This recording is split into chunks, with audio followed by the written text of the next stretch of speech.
Na Lochlannaigh in Éirinn. Tháinig na Lochlannaigh go Éirinn timpeall 795 AD. Rinne siad rúthar ar bhainisteocha chun rudaí luachmhara a ghuid. Ar dús, dhíre siad ar bhainisteocha agus ar aglaisí a naca leis an gcósta. Chuid siad airí luachmhara agus thug siad ar ais go dtí a díorthúchais iad. Mhara na honróirí na daoine nó ghabh siad iad mar sláimhí le díal.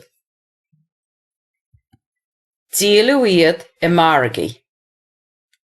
Má bhí an hon airgid ag a dealaí, déadtais uaireantaí, fúscailte íoch chun iad a scaoile saor.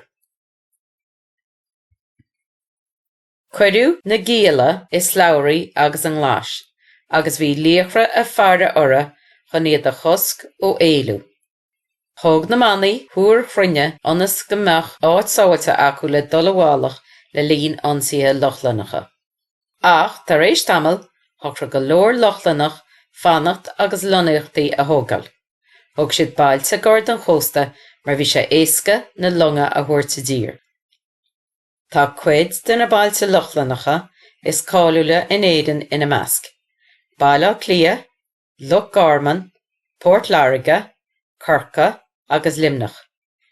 Bhí síl sna bailte Lochlannaigh gróthach. Thosa na bailte seo mar champaí beaga Lochlannaigh. Níos dearnaí dás siad ina mailte trádala tábhachtacha. Díl siad airí cosúil le hairigid, glunne, éadach, crac na anmhaithe, áram agus fiú sláimhithe. Bhí margaí gróthach sna bailte inar an muinte na Éirinn agus na Lochlannaigh in an airí cosúil le bia, éada agus uirlisí a dheannach agus a díal. Thug na Lochlannaigh scileanní nua tógála long agus mitalóireachta go Éirinn freisin. Fós na Lochlannaigh daoine éirinacha agus thosa a gcultar I measca, rud a dara stair na Éirinn ar go leor bailí. Seo cúpla sampal docail I Gaeilge a tháinig ón sean Lochlannis. Maraga, Pín, Bád, Mún, Seol, Trosc agus Cuan.